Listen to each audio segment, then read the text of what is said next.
So it was like they almost spoke like that. Yeah, sure it was. 2000, no. But there was a cork board, and it was like literally like you call into an answering machine and leave a voice on an answering machine. So I did that, and that got me in the door. And it was a cartoon called Daria. It was a spin-off of musical. Yeah, it was my first ever job. And then it just kind of snowballed from there. And then I actually, you know, I would still love to do on-camera stuff or stuff on stage, but voiceover does seem to suit me because I really like doing characters and over-the-top things. So yeah, and Robin Williams, Jim Carrey were big influences and inspiration for me. Yeah. Wow. Wayne, would you like to? Well, we all going down the line. Hey, I wasn't. No, I mean, I think we've all had pretty similar backstories.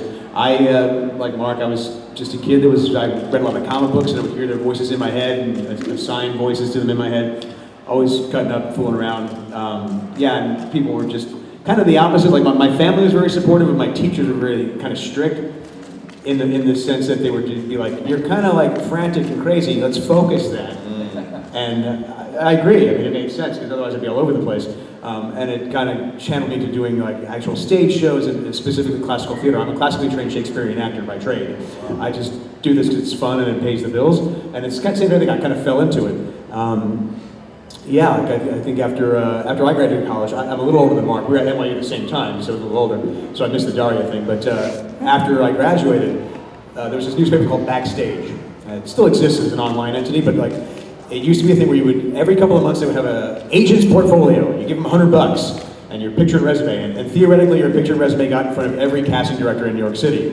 And I was broke, but I found $100 somehow, mailed everything in. I got 2 phone calls.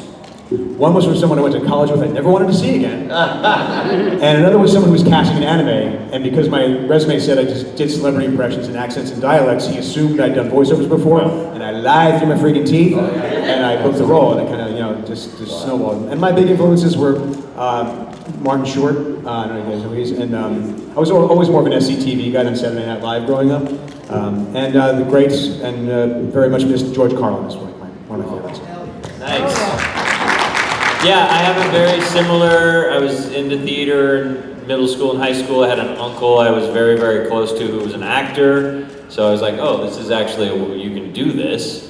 So I went to college, went to an acting conservatory, also really randomly fell into it. I didn't set out to be a voice actor, and I've done a bunch of different stuff, but Dan Green, who plays Yugi and has been in Turtles, we were roommates in college, and our third roommate was an anime director, and he was like, hey, at least this is how I remember it. I think both Dan and I, that our friend Tony said, hey, there's this audition for this show called Yu-Gi-Oh!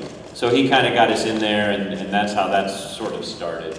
And then I just, I had dreams of, being a screen and film actor, so I loved, they're all old now, you guys probably might not even know them, but at the time, like when I was studying in college, I loved actors like John Turturro is probably my favorite actor, John Malkovich, Ed Harris, I loved Tim Robbins when I was younger, so yeah, not so much voice actors. Still good inspiration to draw from.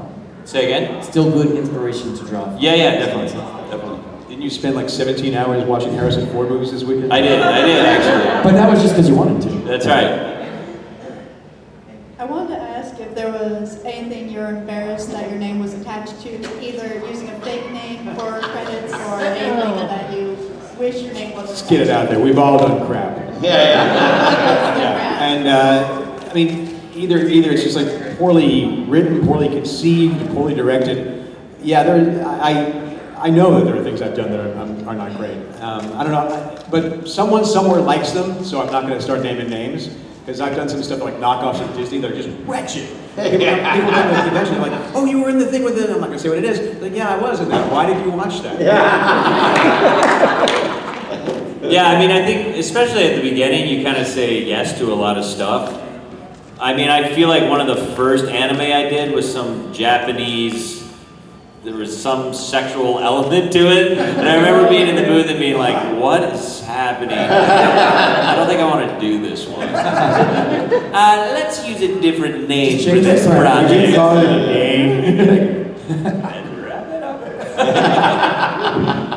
Either of you guys? I'll I'll say the same as Wayne. It's like there's definitely several projects that I'm not super proud of, but it's you kind of take what you can get because you're trying to pay the bills and stuff like that. And so, but also to Wayne's point, like there was one I'm like really embarrassed by, but I got a fan letter from it. So somebody out there really does like it. Yeah. So I'm glad they like it and enjoy it. So. All right, guys. Time as a reference, did you hear me talking about the secret views a moment ago? That's kind of an example. But I do want to echo the sentiment that when you're first starting out, you'll do anything. Like when I was trying to break into the writing skill, I wrote tons of scripts on speculation, just praying, trying to get people to read them and stuff.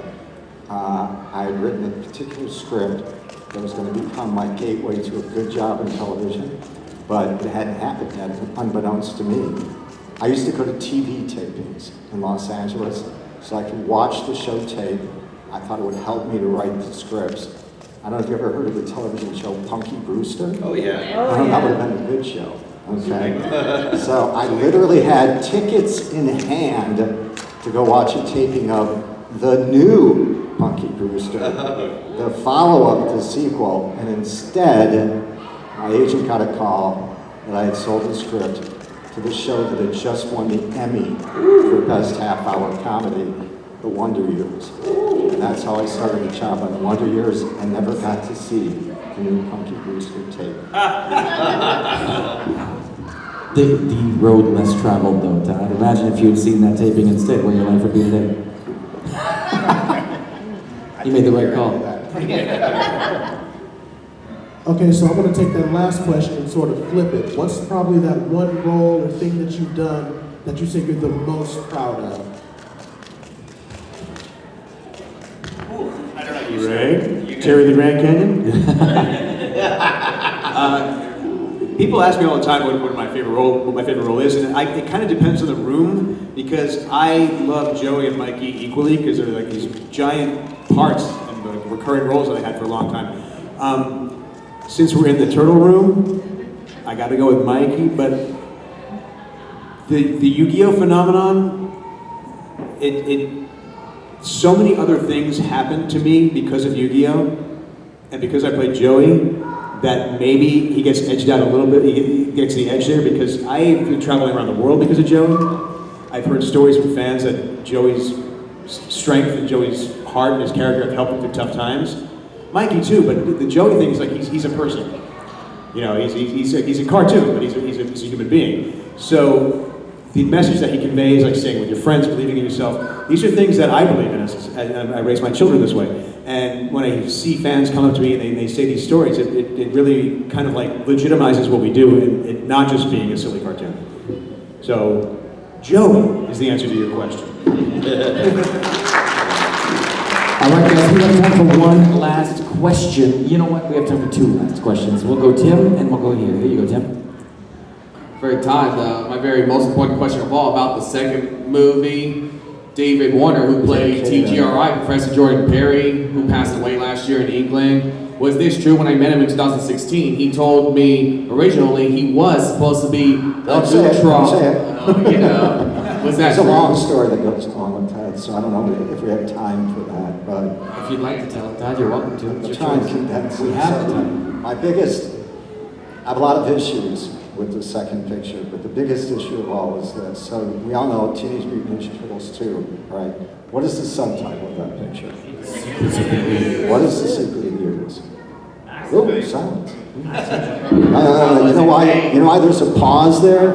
Because we never actually. This has bothered me for over 30 years since the writing of this movie. We never actually tell you what the secret of use was supposed to be in that movie. It just bothers the heck out of me. So I'm going to tell you what it was supposed to be again in a condensed form right now. There's a scene in the middle of the picture where Donatello's talking to the professor, played by David Warner. He says, "Tell us about the ooze." David Warner says, "Toxic waste spill, no big deal. It's got a mutant agent in it. We're just trying to clean it up." Donatello says to Splinter, "I'm disappointed, Master. I thought there would be more to it. I thought there would be more to us." And Splinter says, this is still in the movie, Splinter says, "Do not despair, my son, for he is not telling us the complete truth." Now, does that not sound like a setup for something more to come? It was cut. That was the cover story about the Uge. You never actually learned what the actual secret was supposed to be. So here it is. I'm going to tell you what it was supposed to be, all right? Nightclub scene, climactic scene of the movie. The last you see of the professor, as it's currently cut, professor picks up the last canister of the Uge, exits, the last you see of him. There was supposed to be another scene with the professor following that, all right? This was it. Sometime later, he ducks into a broom closet, janitorial closet, something like that, cradles that last canister, looks at it lovingly. Already we start to get an idea that there's more to this that he told the turtles. Puts it up on a shelf someplace, and here we finally get to your point. He starts to roll up his shirt, reveals a trap door in his stomach, opens the trap door, and inside is an neutron, Krang. See, that is the proper reaction. And that could have been the reaction in the theater, but they didn't care. It's got to be a 90-minute movie. It's for kids. So that was supposed to propel us into the third movie. So the first three movies actually became a genuine trilogy, and not just two related movies and a one-off, which is what it became. And this has bothered me for my entire life. So anyways, thanks for listening. I appreciate it.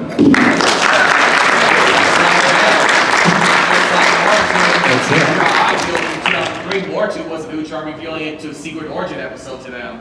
See, it's very, very similar. Let's move on. They stole Todd's idea. That's even worse. This will be our last question, everybody, and then you guys will be back at your tables this afternoon. Yeah. More stories. Here we go, man. My question's for Greg.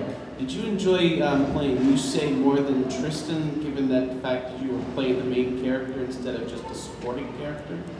Yes, I did. I mean, it was great to play Tristan. I was just happy to be a part of the show, but as I tell every person that comes to my table, he didn't really get to do much. So getting to play Yusei and voice Yusei and Duel, yeah, it was really nice. I love them both, though.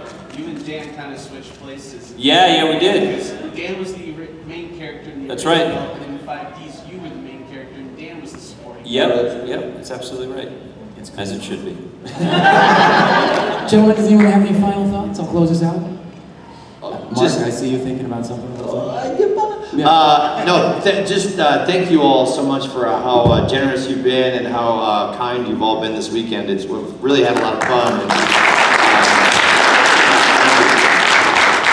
We're so glad that you guys could come out and join us. I just want to echo that sentiment. I mean, these guys were in a different thing than me, and mine goes back a little bit farther. I'm an old guy, all right? I'm in my 60s, all right?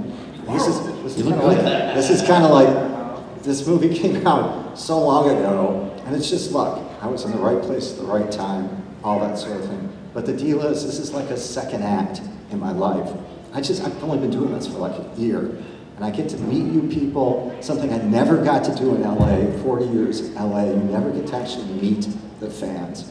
So for me, this has been like a second act in life, and again, same sentiment, I'm just super appreciative. So we get the last thank you here, okay? Thank you. Yeah, thank you.